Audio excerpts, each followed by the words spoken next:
Good evening, everyone. Welcome to the Wednesday night segment of The Outer Realm. We are broadcasting live here on the United Public Radio Network 105.3 FM from the beautiful city of New Orleans.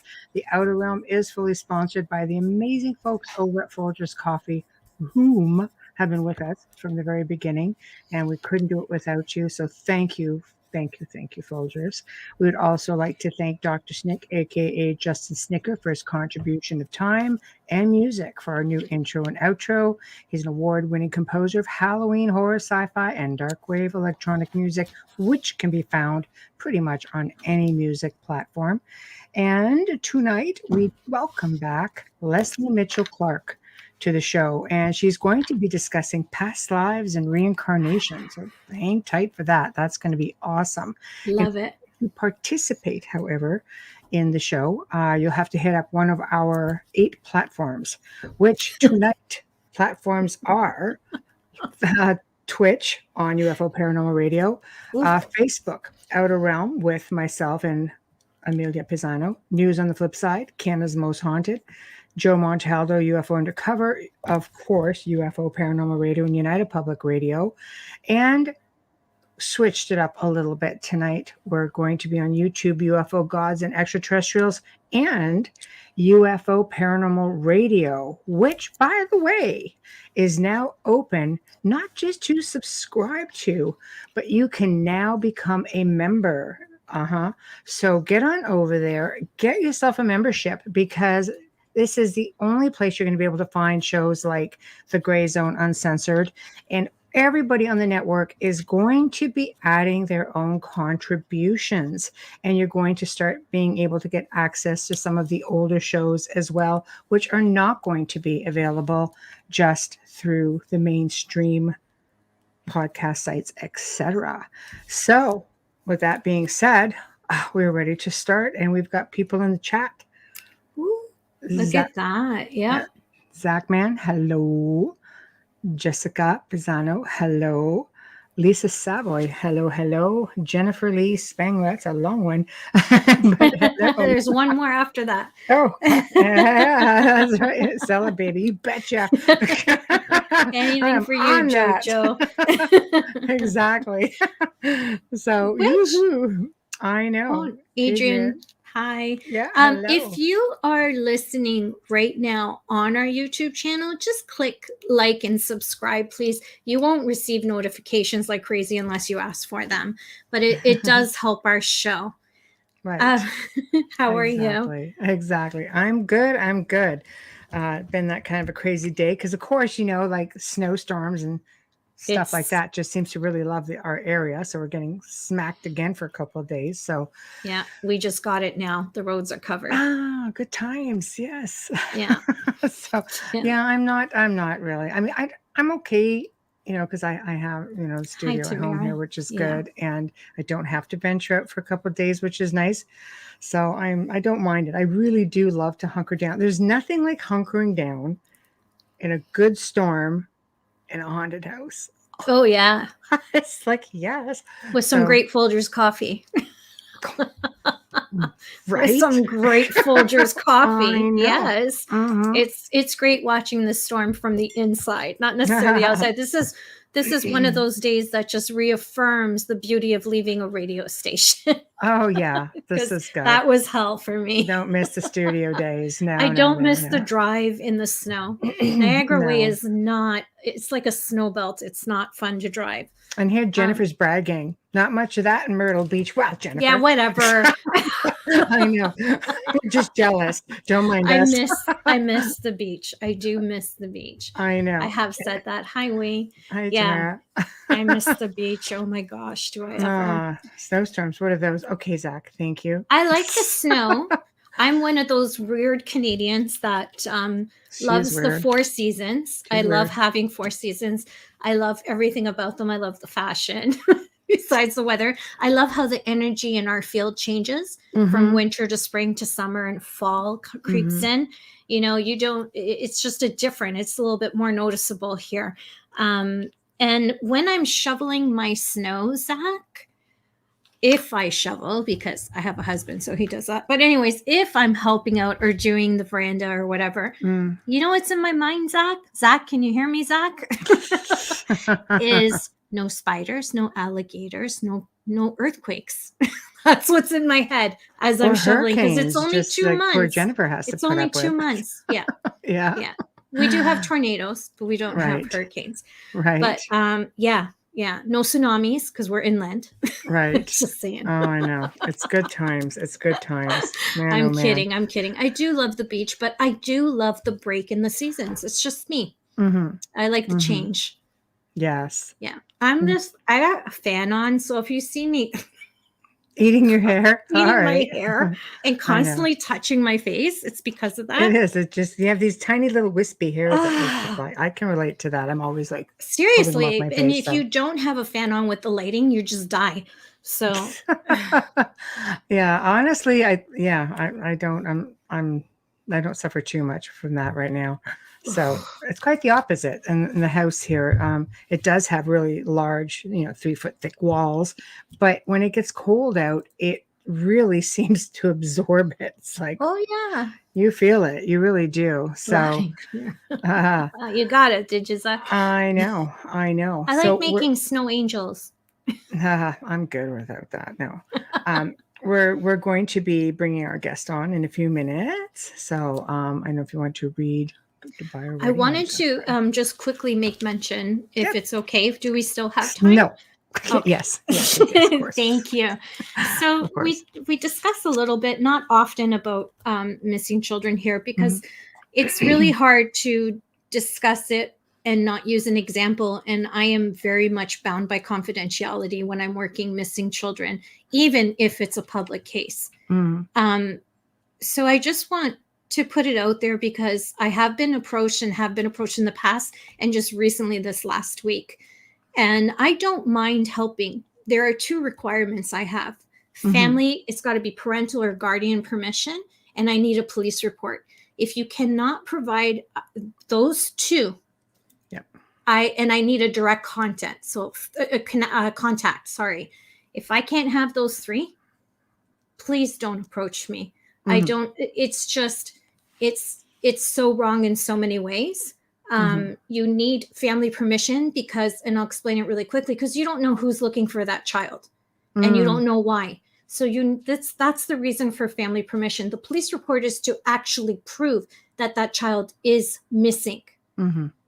Okay. I need all of that information, or I can't help. It's not about getting credit for a missing child, because if you're thinking that, then you're in this for the wrong reason.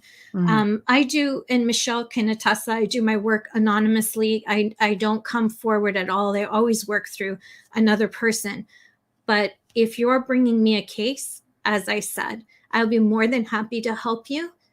Right. But I need those 3 requirements. That it just doesn't work any other way. You will not be taken seriously by law enforcement. You cannot just pick up someone who's missing from a Facebook post. Those posts can be old. People often just share posts without reading the dates on them or checking to see if that child is still missing.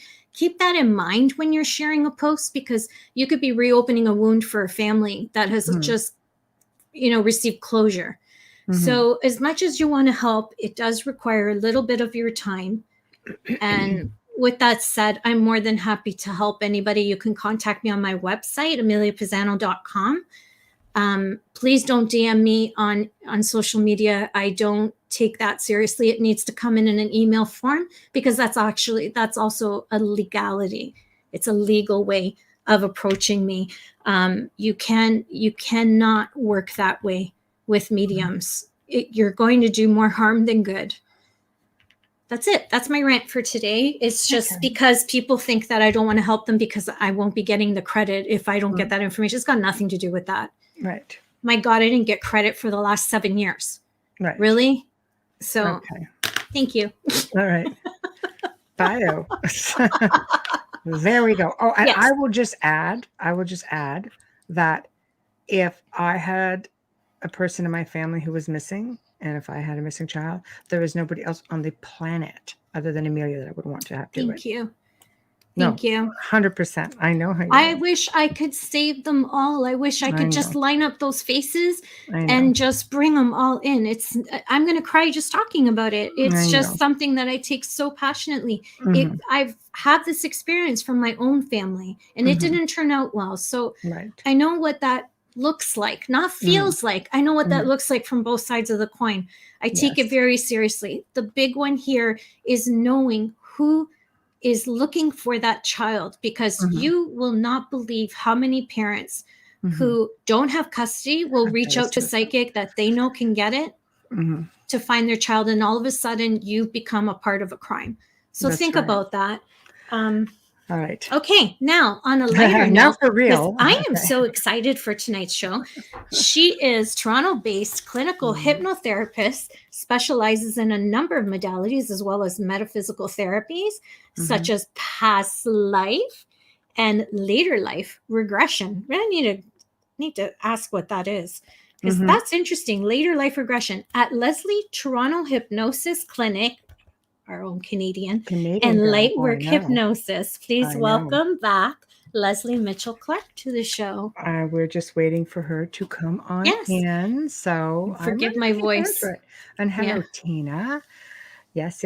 Another Canadian. I know. Every now and then they start to surface, which is great. I don't always. We do have them. When I'm actually scheduling people, I don't really, look at exactly off the bat who's coming from where, but we've got a really good lineup coming up throughout the next, well, it's always a good lineup, but interesting lineup coming up over the next it was in her bio. weeks. I forgot about that too. I was know. Just so excited because reincarnation and past life, following up the shows that we had last week, is very, very interesting. Now, Michelle, it's strategic how she places these guests. Don't think it's not. And I love this. I love that it's coming off of, the excitement that we had. Right. Discussing tricks and things like that. So it is. And we're ready to bring Lesley on. Yay. Drum roll. There we go. Yay. Hello, Lesley. Yes. How are you goddesses? It's freaking freezing. I know. I'm wearing the traditional Canadian headgear. Yes. Plus, it's you guys must be getting the snow. Like, are you getting the snow right now in Toronto? Right. Another huge, shall I say, dump this moment going on. Oh, wow. So we've had it pretty intense. So, but this isn't going to be too bad. It's going to be about 10 centimeters. That's not too bad, and maybe 25 10 for Niagara. But Niagara's got its own time zone, Michelle. Like, you guys are in a different time zone altogether. Seriously, the weather zone, not time zone, weather zone. Apparently. I'm like, at least I'm not in Fort Erie. That's a whole other planet out there. Now that's another dimension, Fort Erie. That's a very strange. That is a very strange little burg. It really is. Pardon me for saying so, but no, it's I think true. You could there be are driving in it, and you could come out. It's like coming out of a vortex, and it's a snow it's beautiful, sunny. Yeah. Yeah. How did that happen? And in the summer, it's pouring rain there, and you drive out to this dry, stiff heat. It's like, what the hell? Yeah, I know. It's strange. Well, there are lots and lots of soldiers buried there, both British and American. It saw a tremendous amount of action in the in the war, and so in the War of 1812. It's not unlike in Toronto. We have the fairgrounds from the Pan American exhibition. They're very old, and but right down the midway where they have all the games and all the stuff is going on. I've always been creeped out there. Creepy atmosphere. I don't like it, but I found out later that it is, in fact, that whole area is one of the top places for sightings, and the whole midway is a giant burial pit of unknown. The whole midway?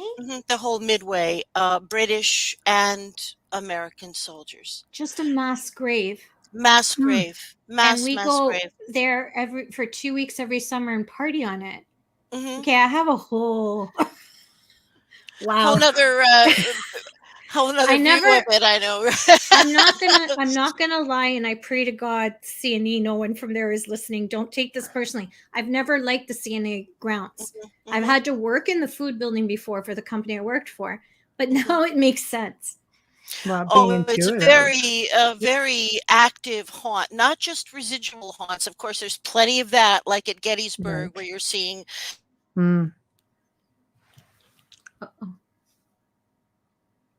Ooh. Okay, so it's not just me. No, it's storming. You know, yeah. Oh, okay. Are you there? You're back. Oh, there we go. Yeah. Yeah, you totally but there froze also, on us. it's also active ones. I know. Well, there we go. Well, hopefully we won't lose you because you keep freezing. So I'm thinking, oh, don't let the internet go down now for you. So yeah, well, it should be pretty okay. I'm sitting right next to the Family Hub 3000.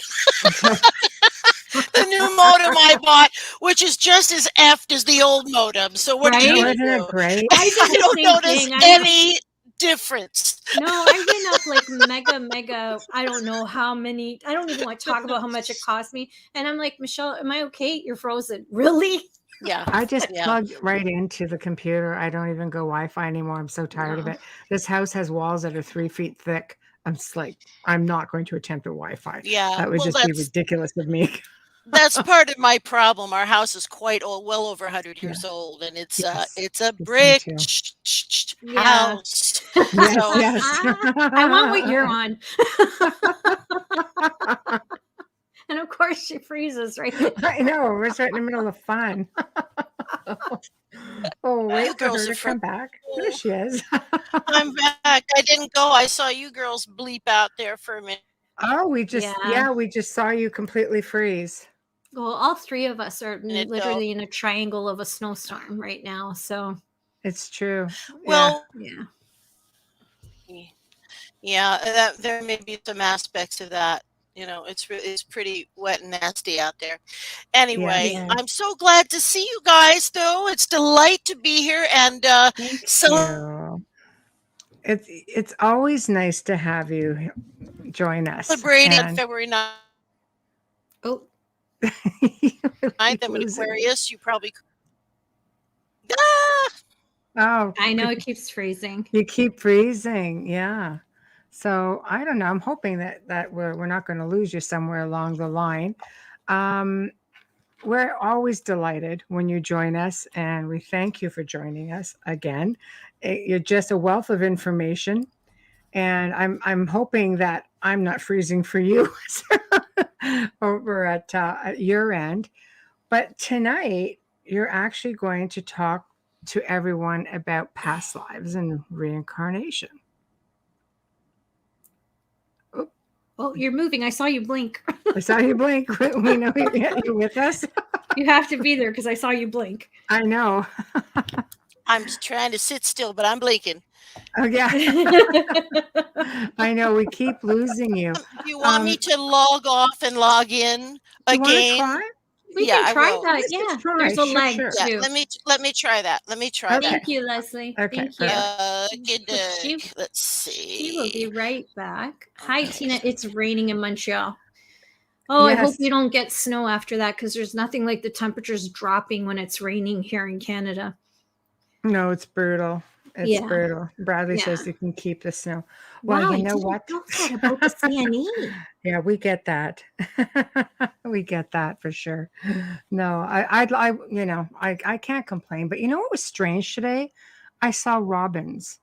Robins only come in the spring, and these poor little things are thin, and they're gonna die. There's nothing for them to eat.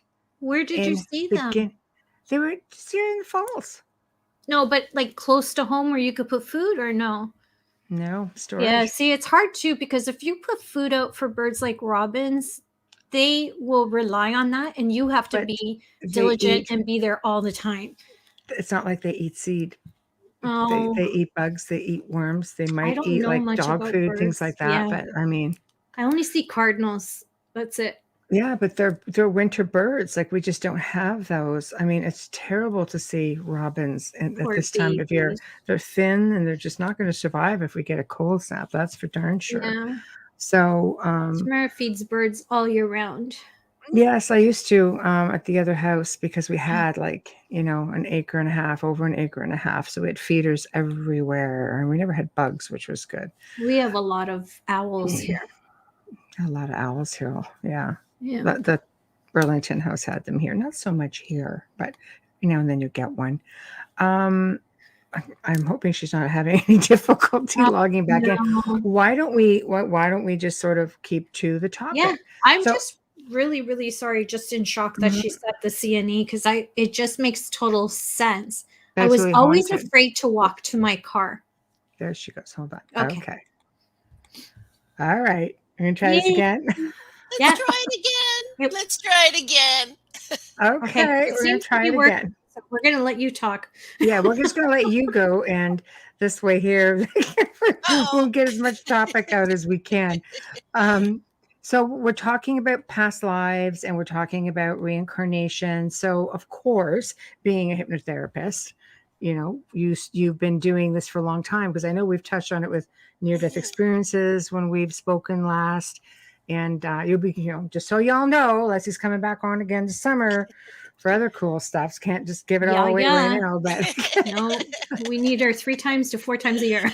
I know, right? It's kind of like a little sisterhood. Oh, that's so cool. The power of 3, right? Okay. Oh, you wait when this crap is all over. We'll get together. Of course. Okay, we will. Well, yes, I've been, in answer to your question, I've been working in what we call metaphysical hypnosis, which is a sort of a 3-pronged thing. The way that it's taught, it involves past life regression, interlife regression, and what we also call energy release or entity release. And I don't do too much of that. It's more of a I think of it as more of a metaphor, but what I work in rather extensively is past life regression and interlife regression. So can you explain interlife regression? Because people know past life, just for those listening. Thank you. Absolutely. Well, from my point of view, it is one of the most fascinating and powerful experiences and tools that we can use to focus on our purpose here in this particular physical life. So what the interlife refers to, it's a Michael Newton term. He's the father of this type of exploration. It refers to that place where we go when we leave our physical bodies. And I mean, you could interpret it as a heaven or another dimensional realm, or, however you wish to think of it. I don't believe it's the highest spiritual realms that there are, but it is certainly where we are greeted and there's no pain, and it's, love and a beautiful, beautiful experience. So that is where we are in between lives. And Michael Newton discovered in his explorations, and no one really realized this before, but human beings or beings have, I think it's about 8 or 10 common experiences when they leave their physical bodies. They're greeted by loved ones. They go have like a social time. They go to the past lives pavilion. I'm not sure they have a review of lifetimes. And now not everybody always recalls all of those things when we do this work. But what always is recalled, in my experience, the thing that always is talked about is meeting with the counsel, or your counsel, rather your personal counsel. And this isn't some type of punitive or, how should I put it? It's the opposite of that. It's a loving gathering of beings who have been watching after you and care about you, and they help you understand what happened in the most recent life, and maybe why it happened, and some insights there. And then also it's the place where you plan your next physical lifetime, if in fact you do want to come back, because it's a universe of free will. And I know there are some very creative and very interesting theories that have been put across of recent about how there's a certain variety of gray ETs that are keeping us in an endless loop of reincarnation. I have never seen any kind of evidence to that effect. So these commonalities of experiences happen. And, one of the interesting thing, I think the most powerful thing about the interlife experience is we get tremendous insight into the conditions that we were born into.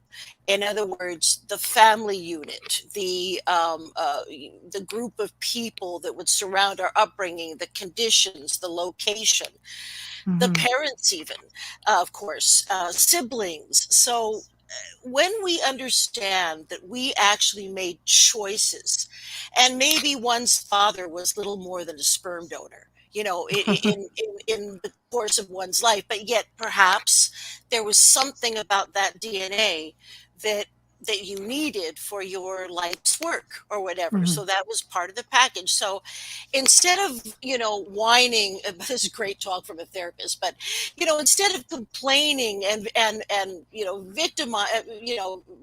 just wallowing in victimhood about the circumstances of our childhood, imagine if everybody understood, well, I selected this for my own growth. I can't blame these people. They are what they are. Maybe their IQs are 100 points lower than mine, but I chose them for some reason. So Right. that's I'm Little sure tag-alongs. Yeah. I know we've all known people, haven't you, in your life, and you look at them, and maybe this person is creative and fabulous, and you look at them and they're like in a family of accountants or something, and you think, how did this happen? But we are in charge to a large degree of our plan, so to speak. And that's really what the interlife experience is about. It's quite detailed, and it is a really wonderful thing to do if someone is well, for everybody, but particularly if you're in a transition of some sort, and maybe have lost your way, or you're out of touch with what you need or what your talents are. And that's really what all past life regression is about. It's about informing your success, or instigating your happiness and success in this current life, which is the most important one, the one that's happening right now. Right, which would make sense, especially if you have a situation, I guess much like what Edgar Cayce used to do, just in a different way, because he wasn't necessarily regressing people. I think he was just reading on them. But yes, I guess if you're having, for example, a fear of water, it would allow you to go in and figure out, why do you have this fear of water? Or bridges over water. That's right. Oh, well, sometimes when people come to me with a phobia, there is no clear and present evidence of why or when it is occurring in this particular life. And that's true sometimes with chronic physical conditions too, pain things. Sometimes people come in with unusual scars that have so it's possible for the etheric body, I think, to be traumatized and affected by the things that happen. And because all of this information is carried in the spirit, it informs the physical self. I remember once, and this was quite some time ago, kind of towards probably about 20 years ago, but there was a lovely little old lady that came to me, and I was working in a pretty tough neighborhood of Toronto but it's primarily Southeast Asia. And that's not why it's tough. It's just that was mostly the clientele that we had there. So this lovely Indian lady had treatment-resistant fibromyalgia. I mean, the woman was in so much pain, and the doctors had tried everything. It didn't respond to, opioids. It didn't respond to anti-inflammatories. It didn't respond to anything. So, I actually had the idea. I asked her if she would be okay if we tried it. And being a person from that part of the world, she had absolutely no problem with that because that is part of her belief system. So we did. She went into trance very easily. And in that particular instance, I asked, or requested that we go right to the lifetime that is affecting her now with this terrible syndrome. So we went way back. I think it might have been to some time in the Middle Ages. And she was not just a servant, but like what they would call an untouchable, someone that you didn't even look at. That kind of low-level servant with the Indian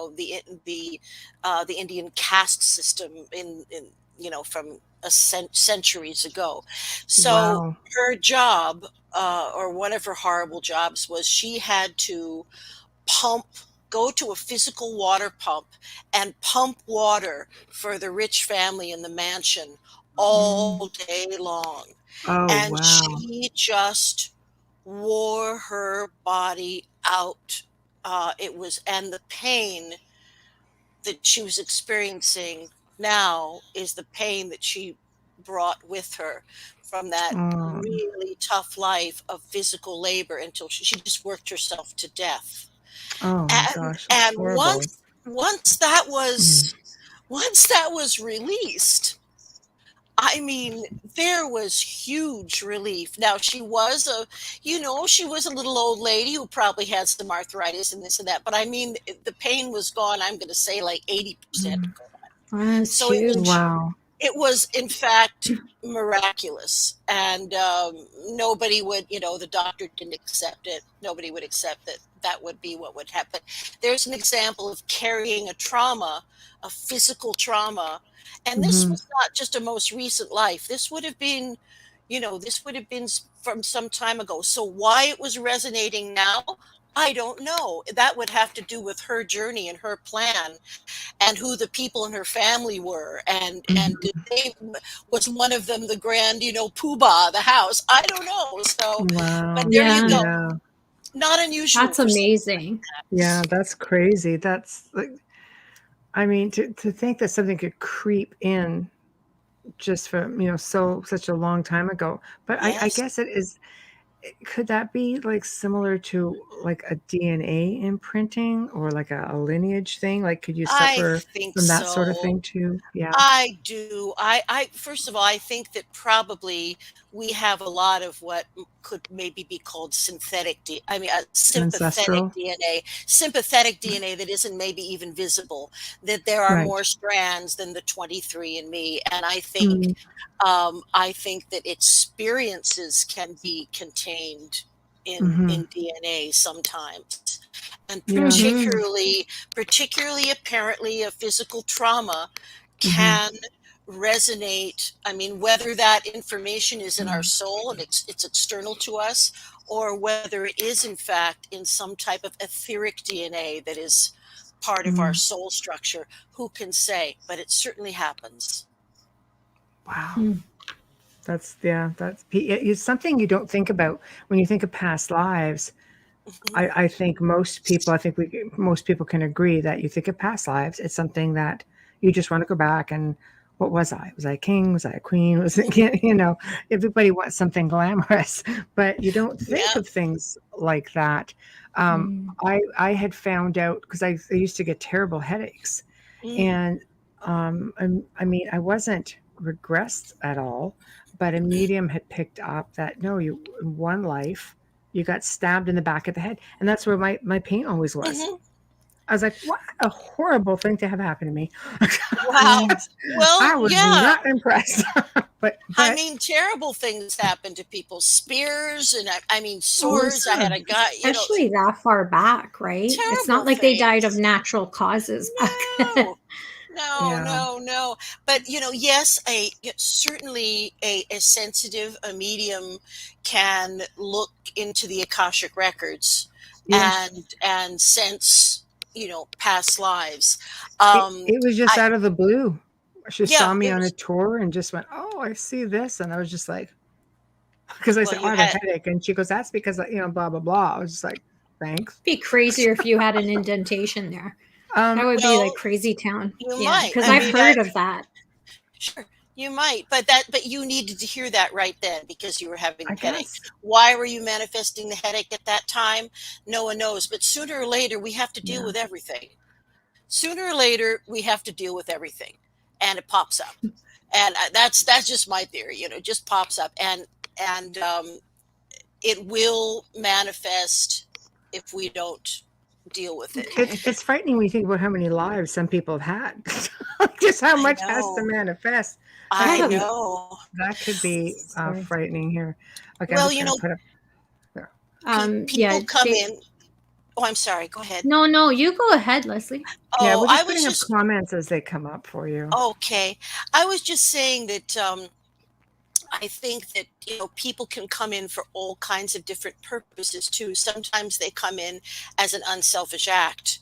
They come in as somebody with a disability so that someone else learns compassion. So there are all kinds of ways that people grow spiritually, and all kinds of reasons why they come in. But I have heard a lot of people say lately, I think this is my last time around. I've had it. We all say that because we're all hoping for it. We're all like, where's the exit door? I know, but what are the chances of that? Just because you say it and you want it, does it mean that's how it's going to be? No, it could other be that people bring you back?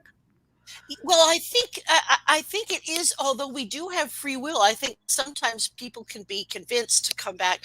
For instance, this is not maybe the best example, but in my own life, I clearly recall, in going through this learning the interlife process, I clearly recall that I was very lukewarm about coming in again.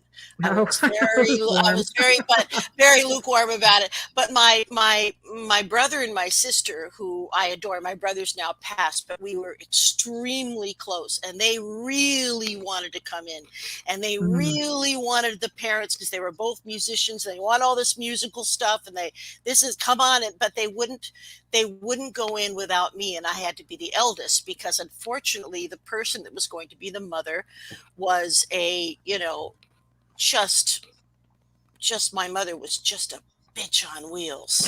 So, she was just, so I had to, if they were going to do it, I had to come in. And, I always, as we say, I always took the bullet, because my mother would rage at somebody and I wouldn't let her rage at them. So whatever it was, I took it. So that was the agreement. But I realized that was the agreement, and I said, okay, so how pissed off can I be? I agreed to it. I myself had a big career in the music business. I agreed to it. So there you go. Right. Yes, that's right. That's right. Right. Yeah. How do you explain not a birthmark, but a scar that you only see when you're suntan because it's white and it's in the shape of a paw print? Came during, young years, wasn't born with it. Any explanation for that? I've never had anyone I could ask. Well, if there's no color there, it's an area where no pigment is being produced. Yeah. So that sounds like something that would have to be informed genetically somehow. Yeah. Weird, right? Shape of a paw print of all things. I've seen people come in with all kinds of things that are unusual, and they said, "Look at this." I said, "Oh my God!" So. I think anything is possible. And what could the paw print mean? Could it mean that there was a traumatic death at the hands of a wild animal of some sort? I don't know. I do love dogs, like they're babies. I do. Well, then maybe it's the other kind of thing. Maybe maybe it's sort of a sign about who you are, what you do. Maybe way back there, maybe you raised dogs, or or you might have had a very intimate relationship with dogs. That might So be it's just very a little reminder that I dogs hope were so. prevalent in your life, Yeah. maybe, or Yeah. lives. And will be luck for you and positive for you to be with them. Wolf or bear totem native. Thanks, Sherry. It's good I to like see you here. Trish's comment. We also say we'll never have another kid right after childbirth.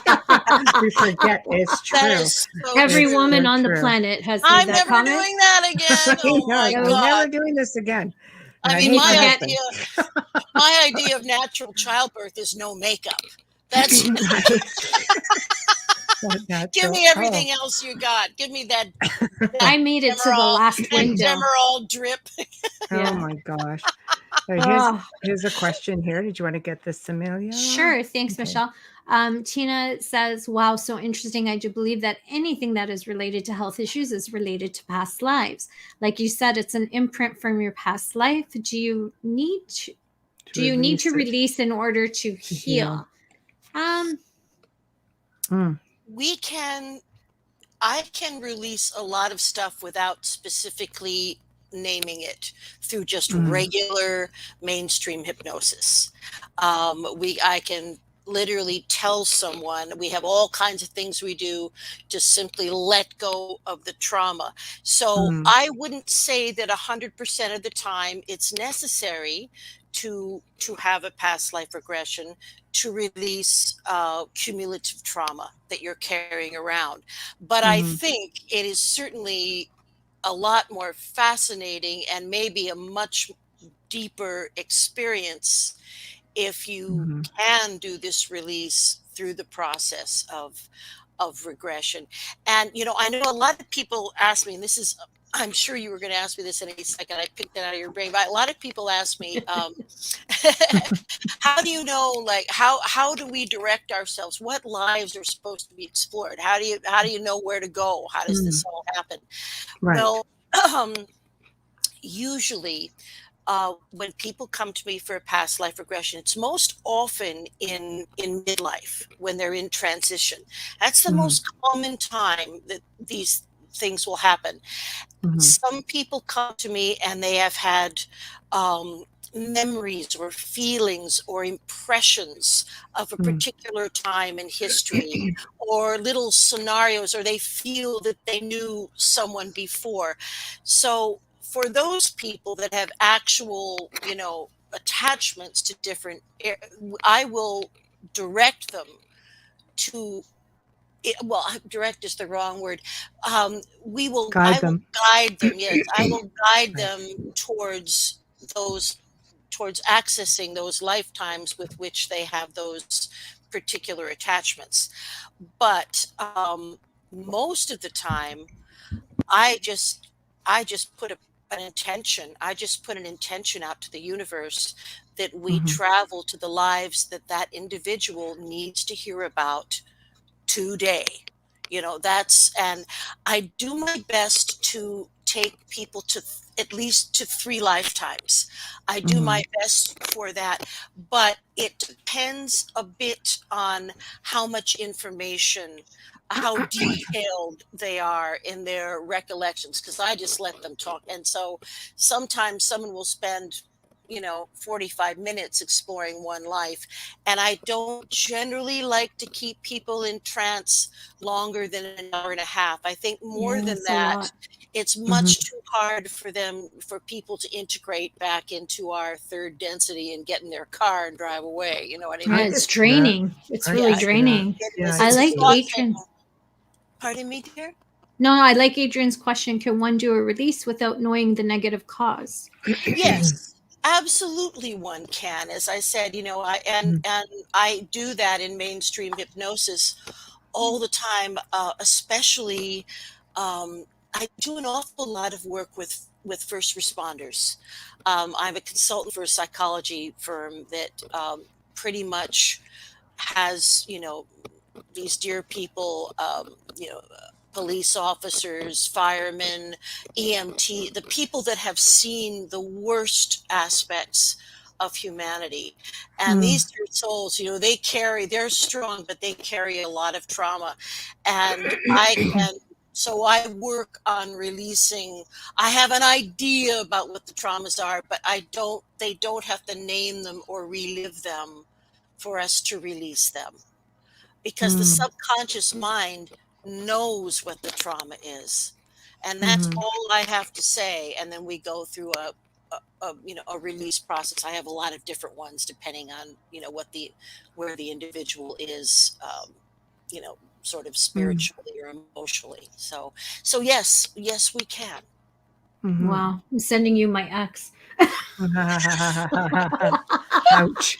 long time ago, because I've been married a long time, but I think so. It's like 29 years later, but it's funny because I did meet him at the exhibition grounds now that we're talking about the Midway being haunted. Isn't that weird? He used to walk me to my car because that was the time when Bernardo was still the Scarborough rapist. Right. So our company would be in the food building every year for the X just to promote. And I would go there after work from the office and be there till 11. And he would walk me to my car. And that's how I met him before I got married. But man, oh man, he could do with it. Isn't that strange? Isn't that strange? Yeah. Wow. So when you bring people under, do you find, will they start, when they're tapping into another life and they're just there, do they start speaking in tongues or different languages? Sometimes they do. How do you guide them after that? Yeah, How do you understand what they're saying? Well, use a translator app? No, I guess I could, but it's usually, if it happens, it's just for a little short period of time. I do speak Spanish and French pretty well, but if it's something, but there's a lot of times people have begun speaking languages that sound, antediluvian, that sound like some form of Sanskrit, something that I couldn't possibly recognize. It's not gibberish. I mean, it's constructed language. It's not gibberish, but it's something with which I am not familiar. So yes, that can absolutely happen. But what's interesting is how often they don't. It seems like spiritual communication, or when you get into these spiritual realms, the language manifests in whoever is hearing it. You know what I mean? It just, like I've had people talk about lives as a primitive person in darkest Africa, and there's no language, anything that they come across with. But there seems to be sort of a Star Trek universal translator. It seems to work like that. It's fascinating because some mediums will work that way when they go into trances. I say gibberish because I once had a Christian medium explain to me that she could speak. She goes, to you it would sound like gibberish when I trance, and I could not understand a thing she was saying. She was clearing a home at the time, but she cleared it. I mean, within an hour, and it was like years before they had a problem ever again in this house. So I thought you meant everyone went running. She cleared the whole. Everybody just said, "No, we're out of here." So I mean, no. This gal just got in there and was very. She just went in, came in, and started. That's wild. She says it'll sound like gibberish, but I'm speaking in tongues, and she tranced out completely. And so I just sat there, and it's like, you don't know how to react. I mean, it's super cool. But if that does happen, I remember the first time something really out there like that happened in my hypno chair. I was freaked out, and then I just thought, I got to take control here, and I did. I just this was a guy who was. I'm not sure about his mental health. I'm not sure that anything genuine was going on, but it certainly freaked me out. And there was some of this, some of this linguistic gymnastics going on, and he was writhing around, and he scared the bejesus out of me. And when it was all over, he said, "Well, I just gave birth to a dragon." I said, "Wow, see you later." Wow. And how does one achieve such a feat? I'd like to know. That'd be one I wouldn't be able to sit for. Yeah. Really, that was pretty wild, and with no dilation or. Yeah, I'd be looking for Jon Snow after that. No kidding. No kidding. Right. Wow. Well, welcome, we do our best to anyone in my profession or in any aspect of therapy, psychotherapy, we do our best to treat people who do not have severe mental illnesses. It's actually against the law, so I have to be very careful, and and it's, in a way, it's especially important for the mental health to be together with these metaphysical processes. I mean, because even if someone has been diagnosed with schizophrenia or a dissociative disorder or borderline personality, if their psychiatrist wants that person to work on a certain thing, like sleep issues or certain specific things, I can still work with them with permission of the psychiatrist on certain things, but not. I've had to do that. Process. Yeah. With people working with people with alleged attachments, I've had to do that. Work with a psychiatrist or psychologist, and you want to make sure you're not harming them. Very careful. Yeah, they're very supportive, but they want to make sure everything is done, by the book. Don't let them go off the medication. Document everything so they may have that documentation as well with behavior and stuff like that. So exactly. It can be so hardcore. we can sometimes help people, and also people who believe that they have attachments, whether they do or not. They can So they believe it, and there's something that's making them believe it, and that's where you have to get to the source. So exactly. So how do you handle a situation like that? Frankly, I am. That's one of the things that I'm not crazy about doing.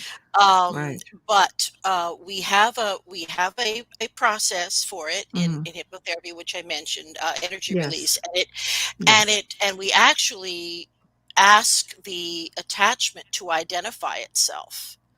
And we talk to the attachment, and we find out what it wants, and then we release it. And again, whether or not there is an attachment, I've had people talk as the attachment in different voices. Judgment is not my department. If it works, it works.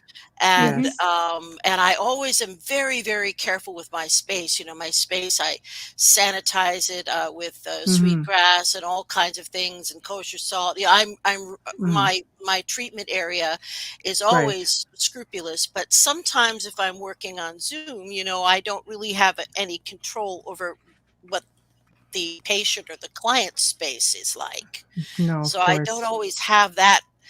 So I would probably not do an entity release process on Zoom. I have not been asked to, and I probably would not. I wonder if you could put a ring of salt around the computer. Well, you could, sure. And it would be, I'm not saying it wouldn't be possible for me, even through a remote viewing technique, to fill that person's space with white light while I'm doing the process. But it's exhausting. Oh, yeah. It would be exhausting for me to maintain the protection and do the hypnotic process. Yeah, I can imagine. Absolutely. So what do you do with children who exhibit signs because kids are, as much as they can be teller of tall tales, every now and then you've got this child or even a savant, who are just, that a savant, that's a past life thing. But sometimes kids come in and go, oh, that was my other life, or this was my other mom, and this was. Oh, they do it. They do it. Some of those stories. I think, most of them you have to get them when they're before they're 3 or 4. Oh, really? You have to get them pretty early, as soon as they're able to talk, because those memories will, whatever the grand design was for us being able to focus on one thing at a time, the curtain comes down on the life, but even my own, my eldest son, I don't know if I told you this before, but my eldest son, excuse me a second. What is it, boy? Okay. My eldest son, when he was very, very little, he would often talk about his other family and his other mother, as you just said. And eventually, I had him draw pictures, and he drew pictures of a family, obviously Asian. And he was obsessed with all things Asian. I mean, this kid wanted to eat very far out Asian food when he was really little. Very unusual for kids. And that is unusual. It is. And one of the things that I believe what happened to him and why he came back so quickly, I believe that he was involved in World War II and he was a Japanese pilot. And the plane crashed. And he told me about that when he was about 3. So he came in real fast. But he was in this last life. He was Japanese, and he remembered a lot of it. Not now. So once in a while I ask him. He has absolutely no memory or ideas about that. He still, he still studies all these different martial arts. Still loves Asian food, but the memories. And he hasn't asked you to help him bring forth the memories, and he's not nobody curious? in my family will let me do anything. I know how you feel. They won't let me do anything. Even my husband, whatever, he'd rather suffer, I think, than have me use hypnosis. I don't know what the deal is, but no, I guess they just don't want to listen to my voice. What can I say? Wow. Maybe I've been bitching too much. I don't know. They wouldn't remember it though. Right, They'd only have bits and pieces. It wouldn't be completely. That's true. And my hypnosis voice is really nice. So I believe it. They would conk right out. Boy, I've heard some hypnotists, and I hear them, and sometimes at conventions, and I think, man, how does anybody get relaxed listening to a voice like that? It's like bloody fingernails on the chalkboard. It's horrible. That'd be hard. There's a gal. There's not a very nice gal in Toronto who believes that she is the foremost regressionist past life person, and her accent. We never heard of her, so there. No, you never heard of her. She's got a big long Greek name and a big huge accent, and it's almost impossible to understand what she's saying. Goodness. I think, how are you? So you're doing this work. It's not soothing, is what you're saying. It's the opposite of it, because you would have to work to understand what she was saying. Right. I don't know. There's some people are not really suited, but they keep on. Right. Maybe with her own culture, she has better luck. I don't know. Maybe that's true. Yeah. Maybe that's true. What would cause, or why would a soul want to come back so quick? Like you say, this little one at 3 years old, he came in, your son, with all of this information, yet here he is. What, is there a prerequisite, or why would you bounce back so quickly into another life? I think it was just a shortened life. He was a young pilot, probably 19 years old, shortened life. I don't think it's any great surprise that we have huge population booms after every war. Yes. And of course, some of that is due to your returning soldiers and what have you, but not all of that is due to it. I think that souls who have had their lives ended, way too soon, do tend to come back in quickly. Is in my experience from what I hear. That's all I can. And I mean, here's another question. Just being Japanese or Asian, if they were of a Buddhist belief system, it's all reincarnation too, isn't it? Like they believe heavily in reincarnation and teach it. And so maybe that could have something to do with it from that standpoint. Like your religious belief system, that's something that you should be, one would think that you would be leaving that behind along with a lot of other things coming into the present life and beginning again. Indeed, we would, yes, we would think that. Well, every religion, every major religion today, I can't comment on Islam because I think it's a little too recent to be related to some of the earlier cultures. It's the most recent of the religions that stem from the Abrahamic, root, if you will. But, Hinduism, Buddhism, Jainism, all of these early religions, the Egyptian religion, they all believed in reincarnation. And even this, you might find this interesting, reincarnation was also a belief of the early Christian church. And it was only after the Council of Nicaea where, one day Jesus was a man and the next day he was a god, essentially, is what happened there. A lot of cool stuff got, omitted. The early Christian church, the reincarnation beliefs, gone. There was also a kind of a a marriage service or a commitment service for same-sex couples in the early church. How about that? Wow. Yeah. Yeah, that's interesting. I know. Love is love. That's what Christianity used to preach. Yeah, yeah. And you get a bunch of funky old men, greedy, funky old men in there. And, everything turns to what. And that's kind of what happened. Right. Here's another question for you, Amelia. Thank you. Adrian asks, why are people so wrapped up in their ethnic heritage when in reality they probably never repeated that lineage in the next life? I can tell you I've never been Italian, so that's a good point. That you know of. You're just good at being Not Italian. That I know of, but yeah. Never. You're so good at being Italian. It's the cooking thing. That's my dad and my mom. I'm Canadian. I was born in Toronto. Well, that's really an interesting question. I think that people want to belong. We're kind of tribal. We like to be accepted. We're comfortable with our parents and the cuisine.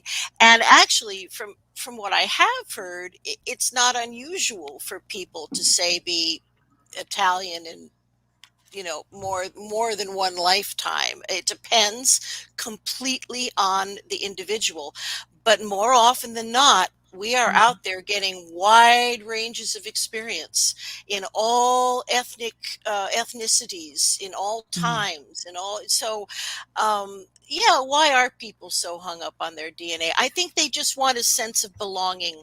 I think they do, and maybe it's even a first step to introspection. Many people who will have their DNA done have never thought about facts like, well, am I subject to depression or whatever? Is it a genetic thing? Yeah. So I think it may be a first step to self-awareness. And but it is a natural thing for people to want to identify with their own. That's just, I think it's a culture thing. It's not just tribal. Ethnicity. It's culture. Yeah. It's we're culture. Tribal people. It's culture. It's not just ethnicity. It's not. Another question. No. And Tina is asking, thank you, Michelle. Are you familiar with, does that say Kardec? He explained that the souls needed to reach a certain level in order for them to come back. Well, I think many unevolved souls come in real quick. It's been described to me like, if you almost like people that are in prison all the time, recidivists, people who have determined that they're people who have determined not to evolve, because again, a universe of free will, and look at the diversity of moral and spiritual awareness that we have on this planet. And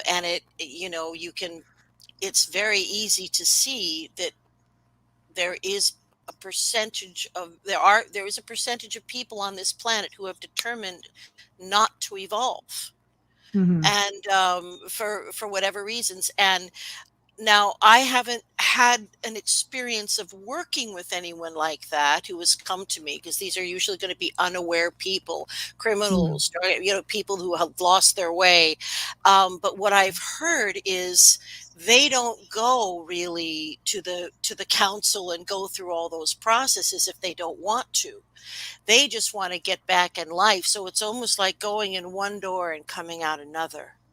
That there's no insight that takes place between lifetimes if they don't want there to be insight. Again, free will. Right. Which makes complete sense. Complete sense. No, for sure. For sure. I think that, when you're thinking about like levels, I mean, do we even exist? Lives, do we live lives simultaneously, dimensionally? Like, it's hard to think level, because we're thinking very much linear, like in this specific Right. third density, three-dimensional lifetime. Have you come across anybody that's kind of been split souls living? Oh yeah. Well, there are people who I think are almost like time travelers, interdimensional time travelers in a way.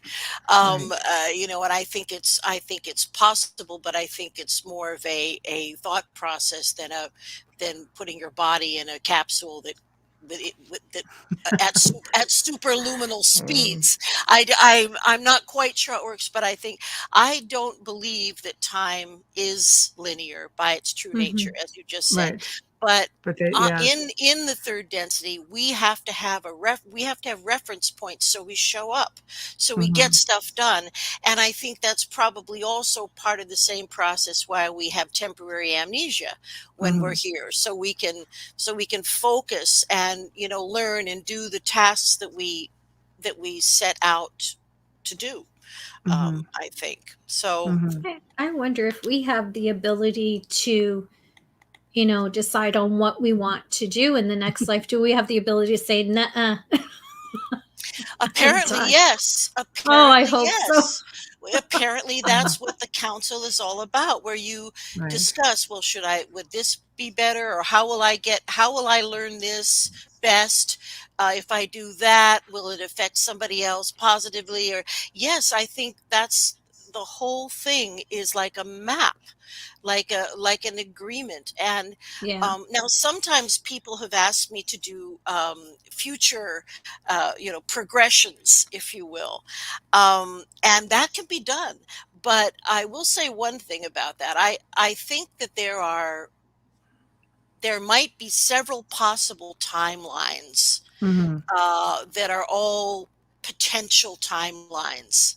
And the one that you in your soul decide to activate is the one you will take.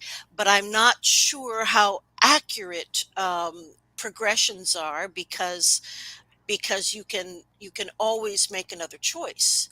It's all about choices. And I don't know if we can really nail down that specific. We can talk about a possible timeline, I think, but it isn't written in, it's not written in stone. Right. I love what Sherry's statement. Question: what about people who remember many past lives in detail, including timeline? Sherry's special. She's very gifted. Yes, we love there her. are people that do. There are people that can simply go into a light meditative state and just request, I want to see one of my lives or three of my lives, and it will just happen. It doesn't necessarily take someone like me to do that. If you practice some type of meditation, that will put you in the alpha state, in the same state that I induct people into to get. I think it's just trusting their thoughts, though. Pardon me? I think maybe it comes down to trusting your thoughts during that timeline. Oh, you have to trust. Because when you are someone like yourself, you can recognize those things when you're bringing somebody forward or guiding them. But if someone is on their own and trying to, come out with that, there's like, well, do I trust that or not? For me, I've always had like crazy visions and dreams where I could even like just feel, like cobblestone on the bottom of my feet, Mm-hmm. or I Mm-hmm. could smell things. I could, it's just, and to which it went on to be validated. But if I had to try to peg every single thing that came to me, I'd be like, okay, you could I really go know. amok, There right? is a thing as being too, being too Yeah, focused on that. But yeah, because for sure. I think it should really be much more of a learning experience than a diversion. But there are certainly people who have access and they don't need anybody like me. They Right. recognize people that they've known. They see them with their, you know, they see Hmm. them as they looked. Now, once in a while, I'm sure, once in a while I have like a kind of a wild flash like that. I'll tell you this. I don't think I told you this before. I probably haven't talked about it to too many people. I was in Edinburgh, an ancient, fabulous, the capital city of Scotland. I Yes. had never been to Edinburgh before, oddly, and so I took a little tour, and it's not a very large city. They It's have a little not. bus tour, and you can go around the whole thing, Yes. and Hmm. the bus was passing through the area that I believe they call the grass market. It used to be a big open market where all kinds of vegetables and things were sold. And I looked at it, and it was as if I was looking at a double exposure, because Ah, I that's happened said, to well, me. I said, this isn't Yeah, right. And different I saw it places. as it was. And then I saw that there was a large, rather large body of water that just there was a big body of water and just below where the castle is. And then I Right. saw a strange piece of machinery. I didn't know what it was. I didn't know whether it was a trebuchet Wow. or what the hell it was. Now, Right. later on, when I went to the Museum of Scotland a couple hours later, I said, well, sometimes this happens to me. Sometimes I see things as they looked, whatever. Yes. Hmm. Yeah. Well, the what I found out was, of course, like, many medieval towns during the 14th century, they were murdering people suspected of witchcraft. Hmm. And this thing, and I saw a drawing of it in the The museum, not the rack. thing. It Yeah. was, well, it looked like a A like a big guillotine. Mm. slingshot, like a trebuchet, but it Oh. had a chair, and they would put Oh. they would put dip the poor woman into the water, Into the water. and Yes. until Yes. essentially until she drowned. And if she drowned, then she wasn't a witch. That's right. Cowards. Yes. And Cowards. Yes. I saw that, and I felt the sadness, and I felt the whole thing, and I saw the people watching, and Hmm. I just kind of passed through. Um, I don't know. I was just able to see it as it was. That doesn't always happen. It's one of the few times that's happened to me. But Hmm. I saw Edinburgh as it was in the 1400s. That's insane. Yeah. I've been. It's beautiful. Lots of history, lots of sadness, lots of, Mhm. murders and Oh man, it's just you get into the violence. Royal Mile, it's just like Yeah, even, everything that's happened to the people in there. It's just all very, very sad. it's incredible. Um, And the Edinburgh vaults. I I've went. been. I went down from Yes. the Aren't they tour. wild? That's really something, right? A Oh little my a little gosh. ghost boy took my hand. So Oh, that's I call. awesome though. But that's where they was stuffing people. It's Yeah. terrible, terrible Irish people, conditions. mostly Irish immigrants that's were living in Wow. the vaults. Yeah. Yeah. Yeah. Very, very sad. Very sad. Um, Getting back to Dave's comment, Amelia, did you want to get that one? Oh, I already read. No, No, okay. no, this I one. believe it depends on your karma balance. That's how the Egyptians described it too. And that's going back to thinking about time, Hmm. lifetimes Well, simultaneously. Some I people would think say there's no karma. I just think it's I Mm, think it's a lot more complex probably than we would imagine, because right. sometimes people do the incredibly selfless thing of coming into a lifetime to be the bad guy, to teach something. This does happen where good souls make a decision to come in and be, if not a negative influence, a propelling influence.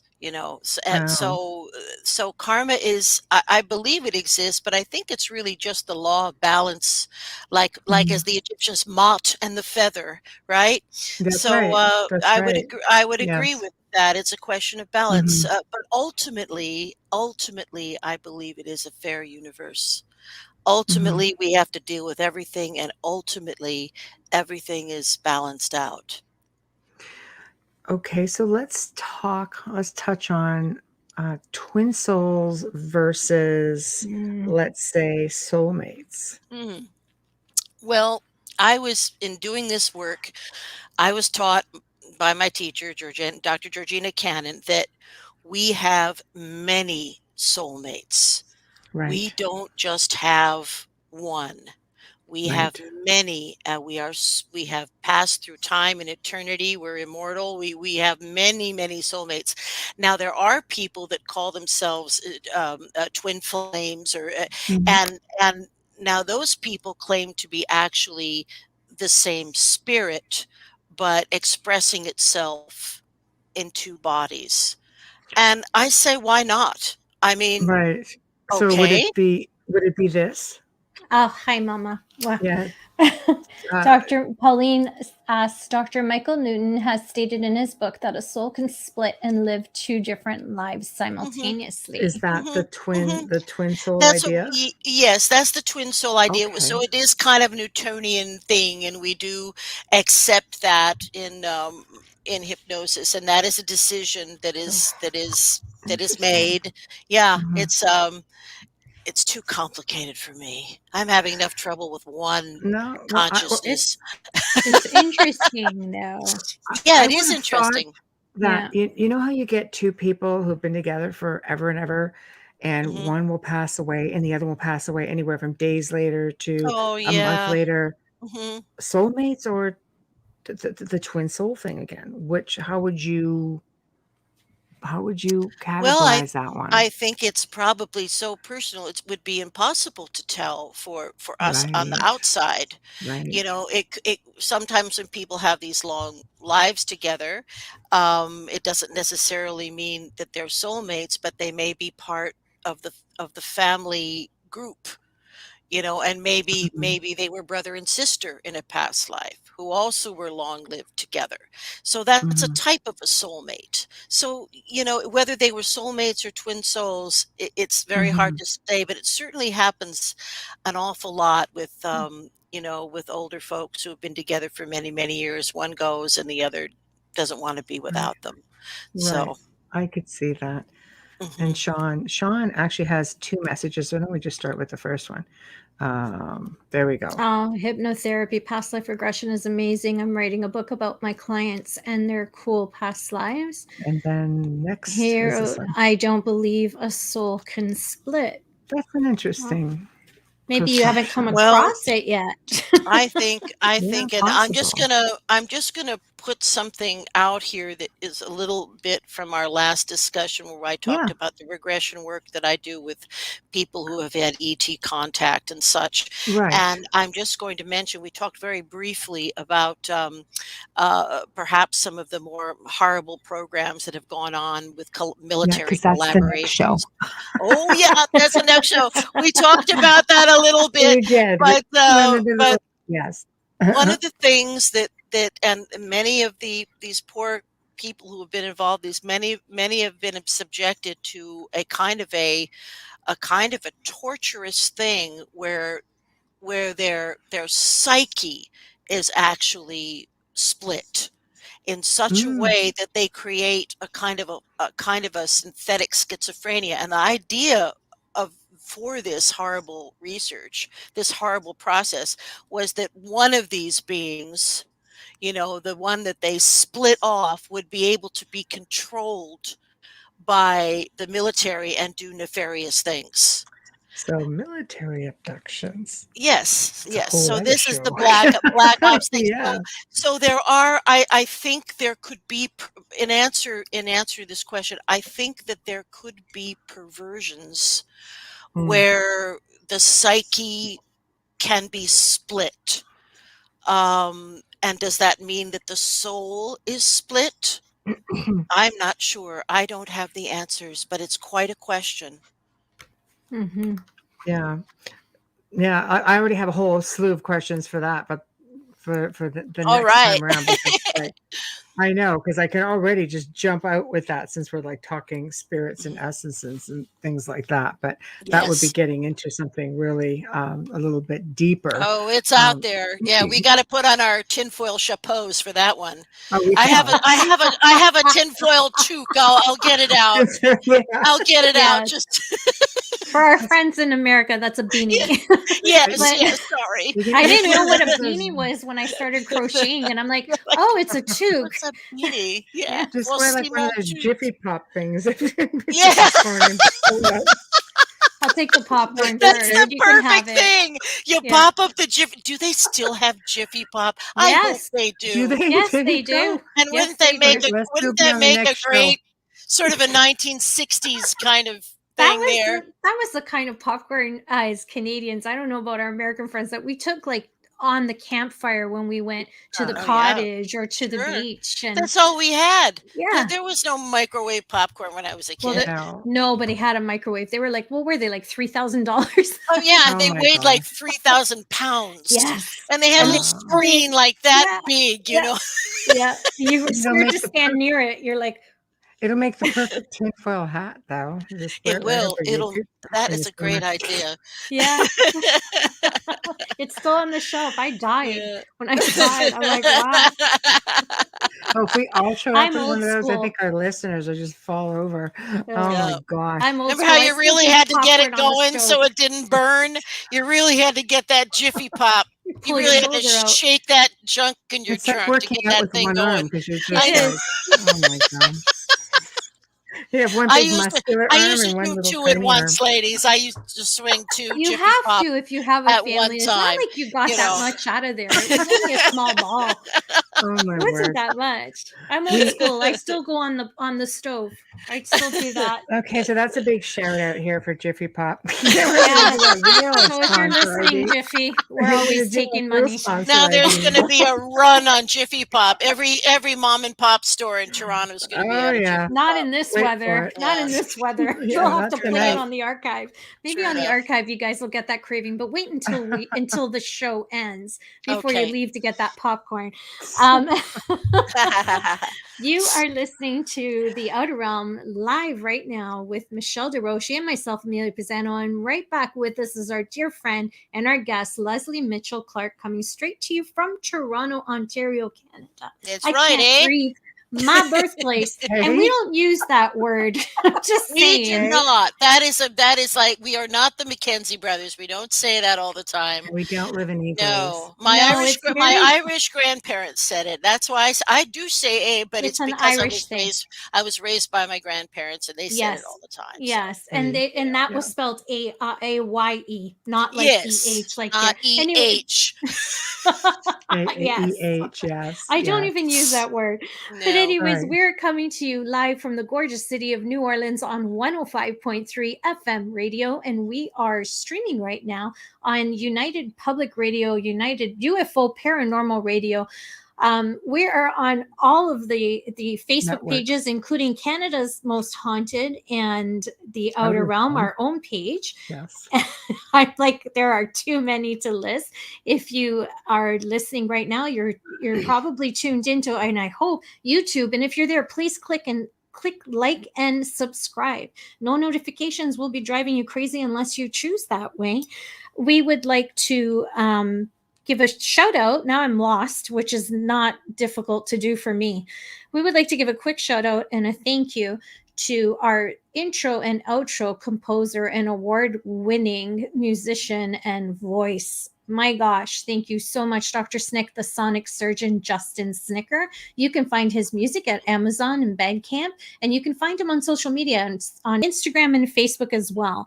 And we'd like to say a big thank you to these guys right here, Folgers Coffee. Absolutely. Oh, it's a great way to start. You've been with us from the beginning, and we hope forevermore. We're so grateful to you, Folgers. Without you, we wouldn't be here tonight. Thank you so much. Folgers Heavenly Coffee. Remember that?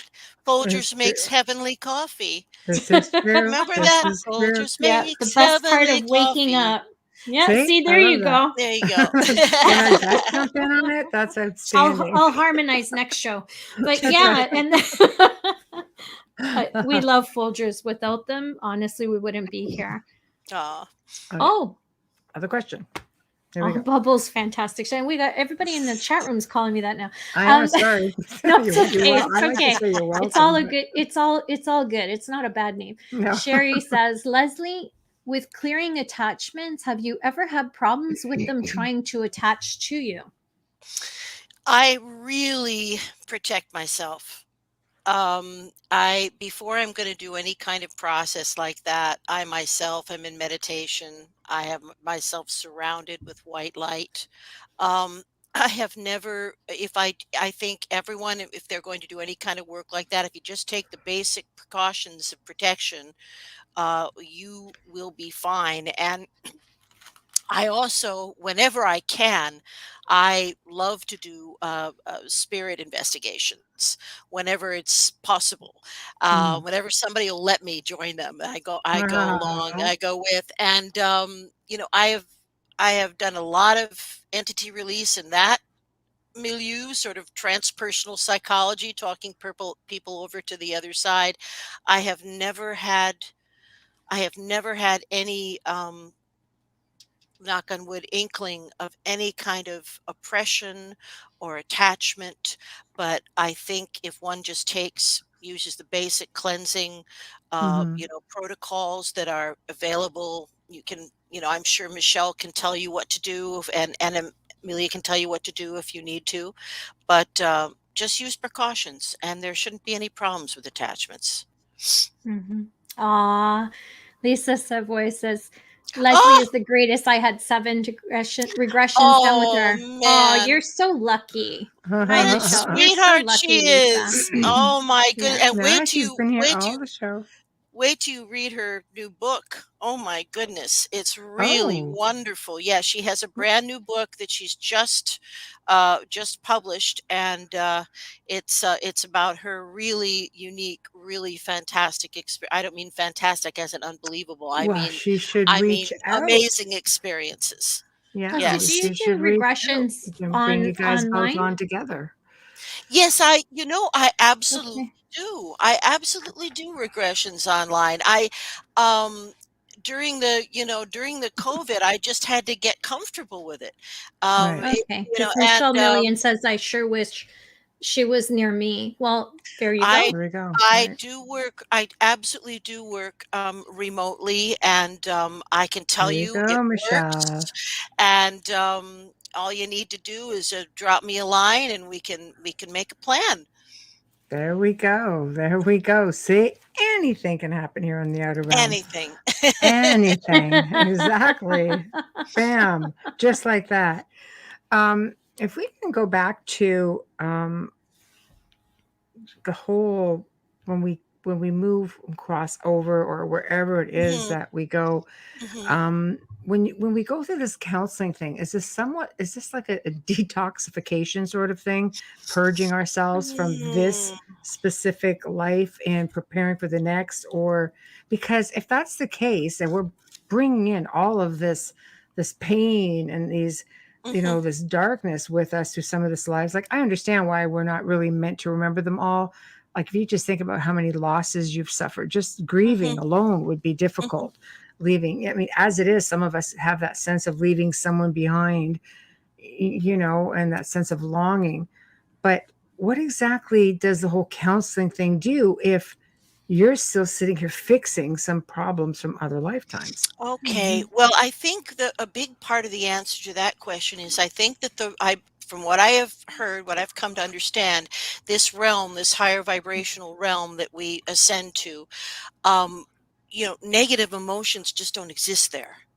Right. So there is no grief, there is no longing, there is intellectual awareness or consciousness of what has happened.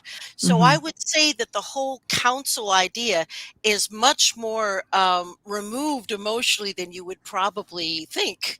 It's almost more of an analytical process. Like, if you do this, then maybe this will happen, or if you did this, this will happen. So I would have to say that people in the interlife one of the things that they find so astounding is that they are able to look at things that had pain attached and then Mm-hmm. just sort of understand them without re-experiencing the pain.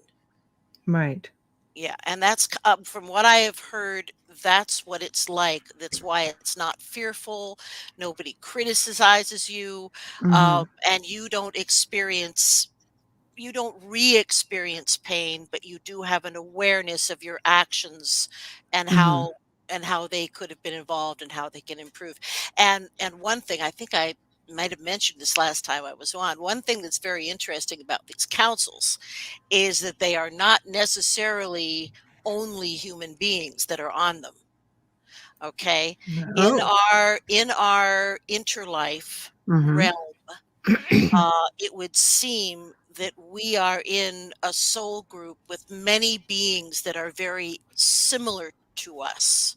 Mm-hmm. Maybe not exactly Homo sapiens sapiens. Maybe there are slight variations, bigger skulls, maybe, but not the Greys. The Greys haven't been seen there, but beings that are like us, From other essentially, worlds, other from other planets. worlds, So our and other lives don't necessarily mean here on planet Earth. that's very true. And of course, Oh, with the okay. the kind of work that I do with experiencers, if I am privileged to be able to do a past life regression with them or an interlife regression, it's almost invariable that I find that they have lived other lifetimes, and often on Mm-hmm. on the same planet where the beings that engage with them today are from. Did that Right. make sense? It was No, a complicated absolutely. sentence, but you know what I mean. Absolutely. So, boy, so there's something No. familiar. So you wonder, there has often then there's been an agreement in the interlife. Say these star seeds, these remarkable people, Mm-hmm. lived on this evolved planet and made a decision to come here, Mm-hmm. to their younger brother's less evolved planet to help bring about disclosure or help heal the world or help Mm-hmm. advance the science or whatever it was. We have an awful lot of Mm-hmm. these star seeds, these special people who have chosen to be here to Mm-hmm. help us. And there is no reason for fear. I just want to say fear is the killer. I'm no fan of David Icke and all of his reptilian fears and fear mongering, Mm-hmm. because it's really not that. There are aspects of that, but that's not the big reality. Right. Lisa, just plug. Here we go. We're going to give you a little shout out, Lisa. The title of her The book. title of my book is Living in Two Worlds, a true account of alien encounters, available on Amazon. Amazon owes us some money. That's They right. owe everybody. They Amazon. owe me like 39 cents, I think, for the past 5 years. I think that's Yeah. about all I'm getting, 39 cents. Oh no. Oh Canadian. no. God, so that's what? A nickel? That's 19 cents to you. That's Yeah, right. there you go. Oh my gosh. Oh my gosh. Gosh. Yeah, definitely reach out to us, Lisa, at the outer realm contact at gmail.com. We'd love to hear it. I'm sure our listeners would love to hear it also. Maybe you can come on, Lesley, just do a whole other thing. Oh wow. Right? She has a remarkable story that is Yeah. unique and Yeah. actually very positive too. Well, It's an I like uplifting that. story.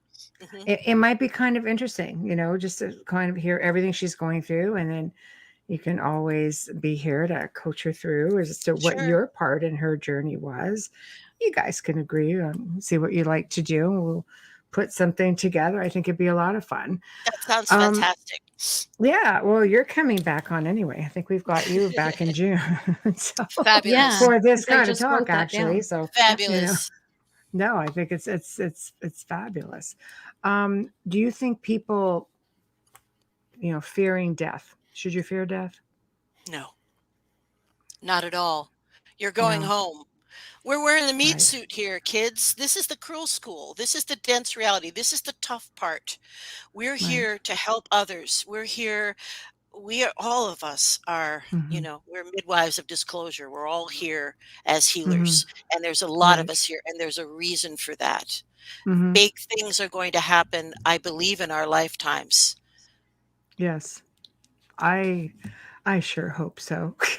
Not like Yeah, the big I thing think we're going so. through now, because that doesn't feel very No. positive to me. No, but So come it on. takes more than, it Yeah. takes more than the Black Plague to kick our ass. It takes more than, Yes. we can get through this. We can get through this. And It's almost over. one way or another, everybody will be immune, whether they'll have it and they'll be immune. One way or another, Mhm. we're going to pass It's through gonna this. happen. Yeah, it Right. is. It Yeah. already is. I mean, here in Toronto, oh my goodness, the joy. The pubs are open, the music venues. We need the Right. arts for our You souls. do. You do. And Oh, the it's whole nice of to downtown is art. oh my Yeah. God, yeah. And it's nice to stream stuff, but there is Mhm. nothing like seeing live performance Mhm. and getting out Right. and supporting your local restaurants and stuff like that. So we're That's coming back. really important. Hmm. So do you think this Supporting is them in more than just takeout.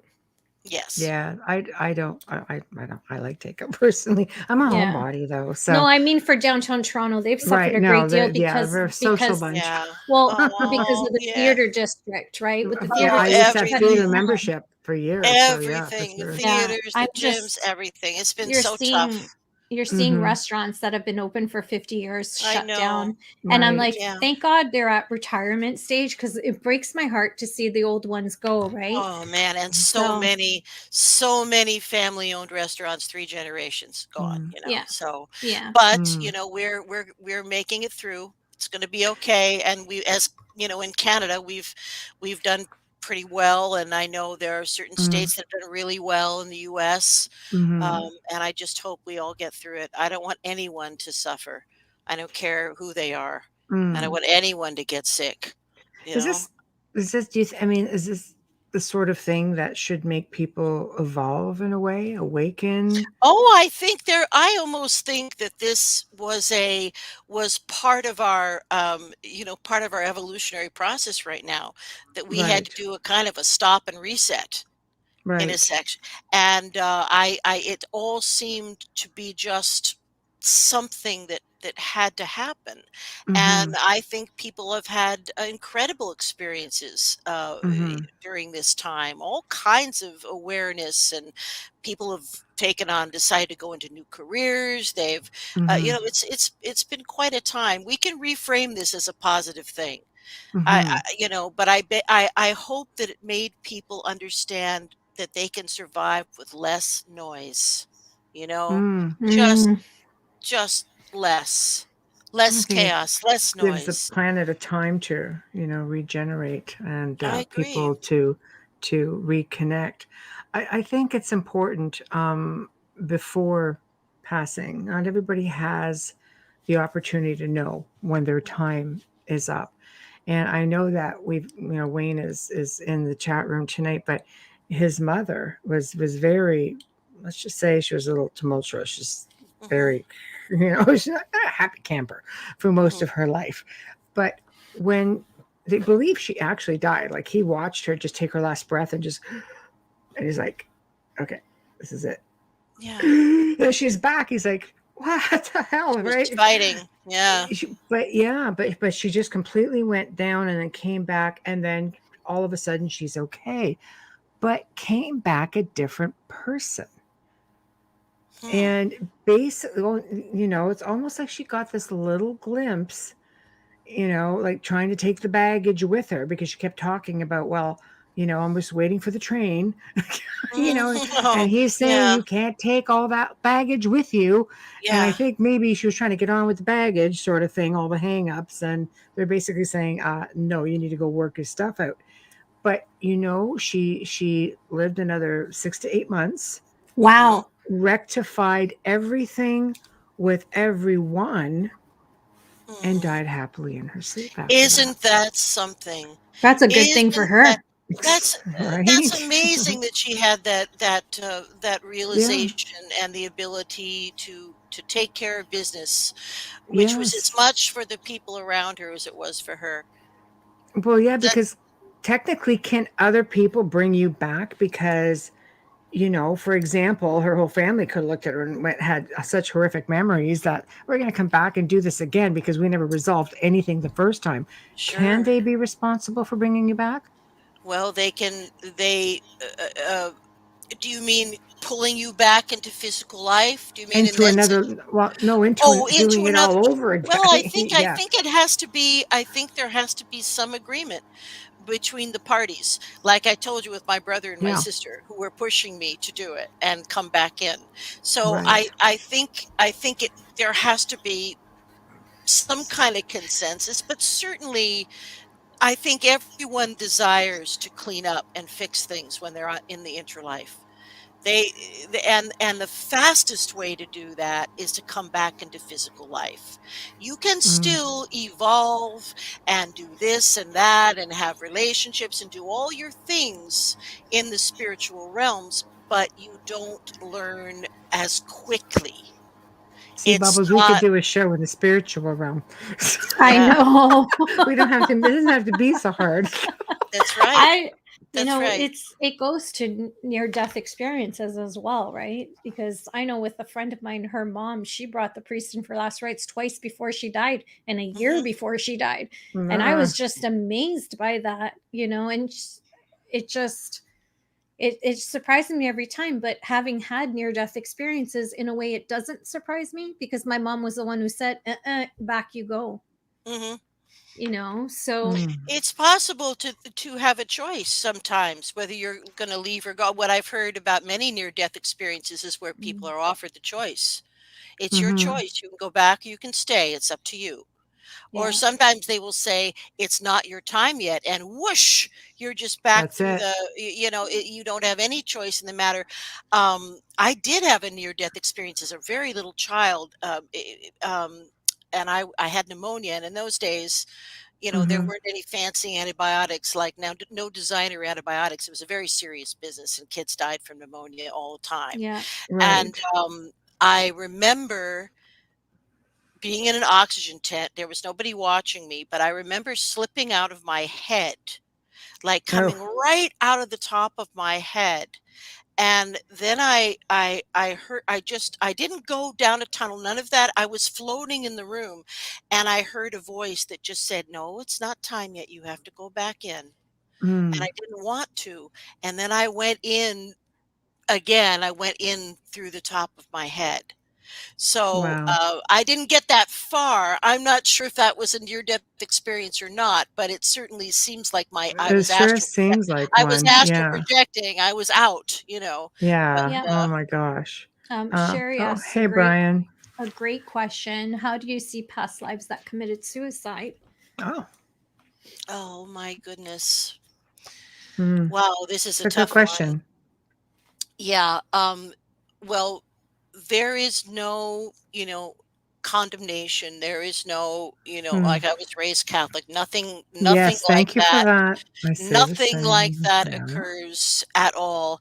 Right. Now, what I understand, and a really good source for this subject, there's a lovely lady named Eliza Medhouse, Dr. Medhouse, Right. and her son Eric was suffered from mental illness and took his own life.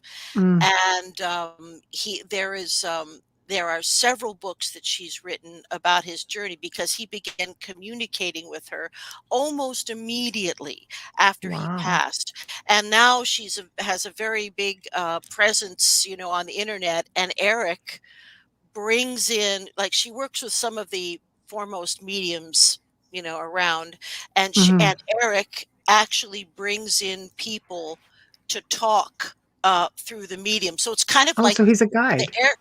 It's kind of like a like the guide. Eric show. Yeah, he's a guy, The but Eric to show. talk, Right on. it's kind of like the Eric show, and Right. it's absolutely remarkable. But in the lifetimes where people have committed suicide, and I haven't, of course, there have been a few lifetimes where people have recounted that. It's just sad. It's Mm. not recrimination, really. It's just, I just didn't understand. It just Right. didn't need to happen. I didn't need to make this decision. So it's and I haven't encountered any kind of experiences where someone was, say, experienced a euthanasia, as an older person. But Right. I'm sure that's just a smooth transition. But no, there's no punishment. There's only compassion. And there is sometimes healing. And remember, because you're not in your physical body, mental health issues are gone. That's You know, right. this poor Yeah. kid suffered with the deepest depression, untreatable depression. And you Right. know, so all of that is gone. It's just Yeah. like they have a healing.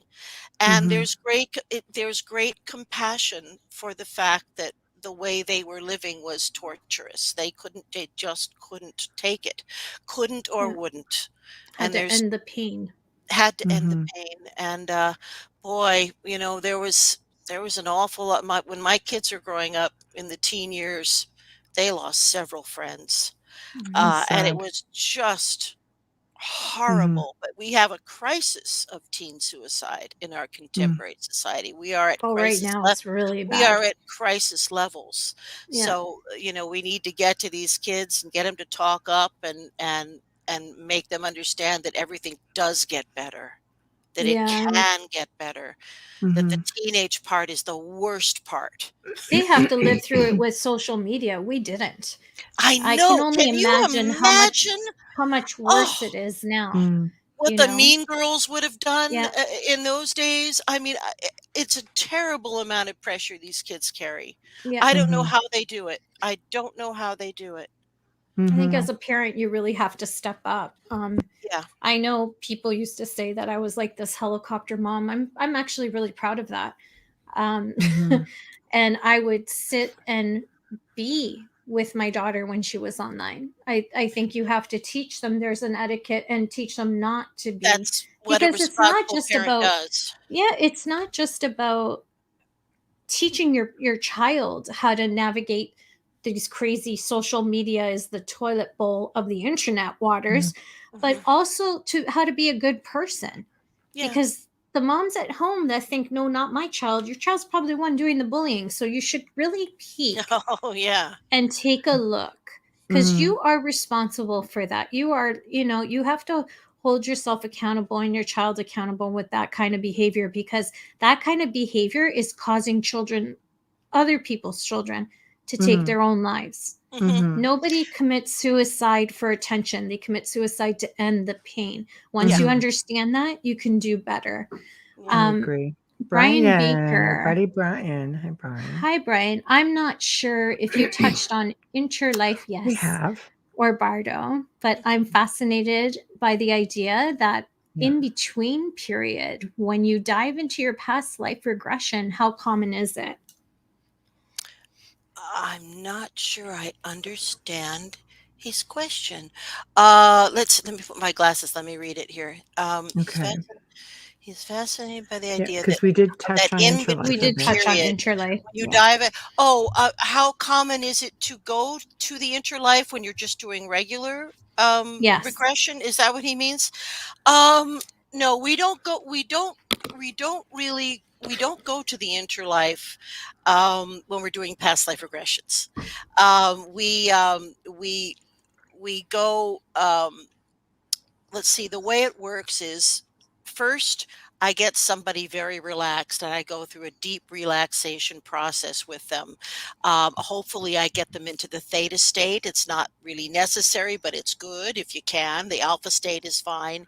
And then to get the idea of oiling up the memory, if you will, then I move the person around in their own life and have them visit only happy experiences, and then eventually I get them down and they're remembering things they never thought they could remember. So now they're getting confidence that it will work. Right? Because suddenly I say, they're 5 years old. I say, what color is your dress? And they're seeing their dress and it's yellow and they can tell me. So this is mind blowing to many people, even at that phase. So we go down and down and down. And then eventually we go into before the birth experience. And then we just go into, I take them into a kind of more like a bardo. I will often create an environment, an imaginary environment, perhaps a hallway with a lot of doors, and the door that and behind every door is a past life, and the door that you need to open to look at will light up or something like that. All right, they're all different things that I do in that regard. And then when someone, and then I will that person will arrive in their past life, the one that has bubbled up that they need to hear about. I take them through it, and I take them through the death experience too. And although we don't go to the council, I do ask them, what they learned and what they valued most. So it's quite in depth in the past life regression. So although we don't go through that council thing, we do all that kind of work. And then if I ask the individual if there are other lifetimes that need to be explored, and if the individual says yes, then we go back into the blue mist or the Bardo zone, and then pop into another life, pop in like that. Right. So that's kind of how it works. It's amazing what a natural process it is, and I think that the only people that have trouble, getting into the experience are the people that aren't trusting themselves and what they're seeing and what they're saying. Because in the beginning of a regression, sometimes it feels a little bit like your imagination, but that's only because the centers of the brain are close to that place.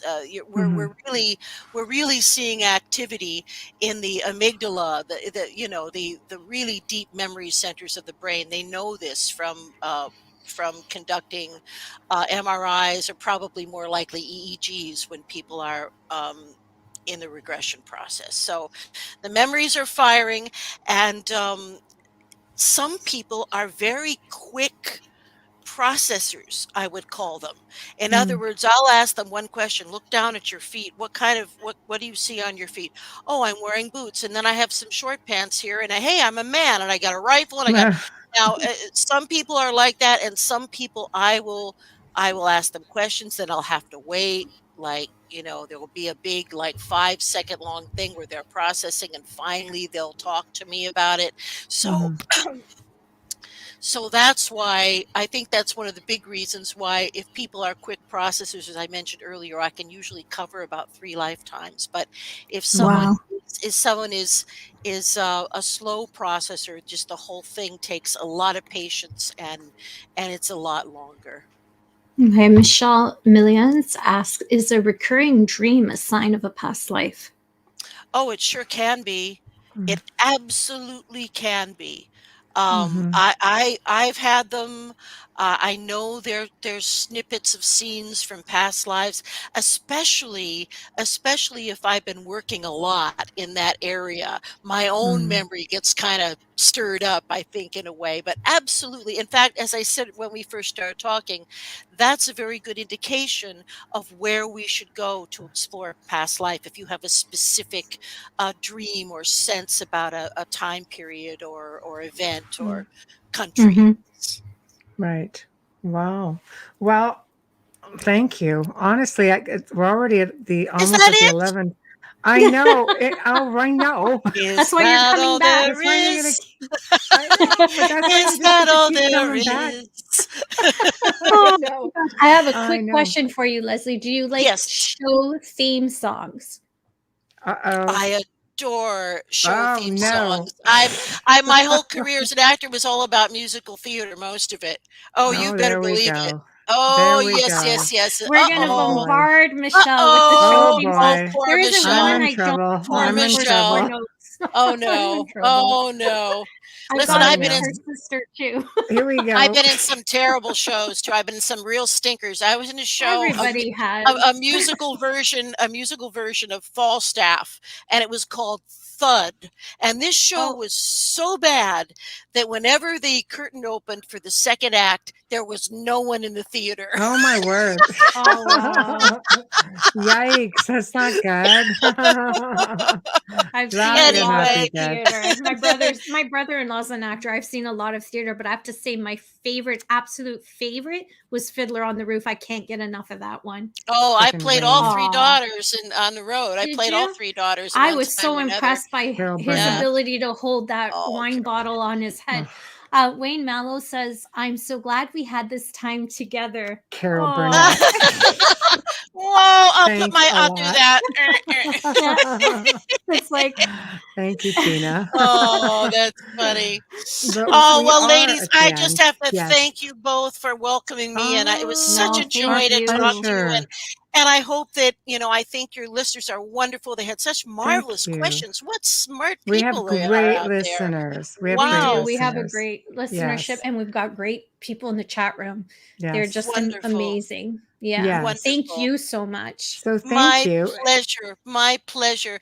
And if anyone wants to get a hold of me, they can do so just by emailing me at Lesley, Lesley, at lightworkhypnosis.com. And my recent book is called Intersections, True Story of Extraterrestrial Contact, and that is also on Amazon. I'll get my 39 cents eventually. Yes. And Lisa, you can always get the show email from Lesley, because I emailed you on it today with the link. Otherwise, I will be repeating it in a few minutes as well. So I will be in touch with you also, Lesley, and thank you for joining us this evening. Thank you, my dear. You guys both take care. Happy New Year, and I will see you soon. Okay, lots of love. Thank you. Absolutely. Bye-bye now. Bye. Bye-bye. Wow, isn't she just a breath of fresh air? Oh, God, I just love having her on. I'm so glad she's coming back. But we are at the end of another awesome segment of the Outer Realms. A big thank you to Lesley Mitchell-Clarke. She's just simply amazing and just a joy to have on. Thank you to everybody in chat. You guys are just awesome as always. We always love to include you all into the program because you make it that much more fun. And thank you, Folgers. Thank you, Folgers. We love you. We really appreciate you more than you know. Big thank you to Dr. Snick, aka Justin Snicker, for our intro and outro. Now, please remember to not only go to our YouTube channels, go to UFO Paranormal Radio, which is the station's main channel. Do not just subscribe, but become a member, because that is where you're going to get all of this extra content that's coming. See, I know what's coming. So the Outer Realm, of course, some of the older segments are going to make their way to that membership also. But the Gray Zone Uncensored can only be found as a membership. You will not find it any other way. And all of the hosts are going to be doing something different that could only be seen if you have a membership. So please head on over to UFO Paranormal on YouTube and become a member. There's different levels. It's a lot of fun. Also, don't forget about little old us at Facebook. Give us a like. We appreciate it.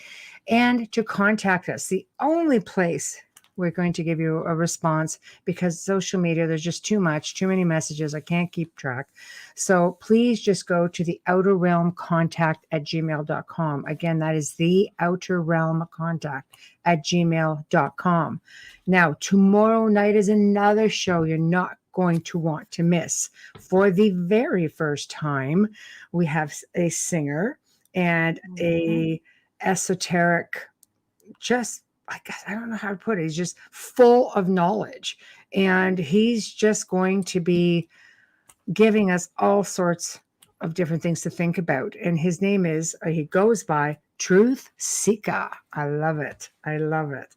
So until then, guys, please, if you're in the storm tonight, stay safe, and we'll see you here tomorrow evening. Thank you. Good night.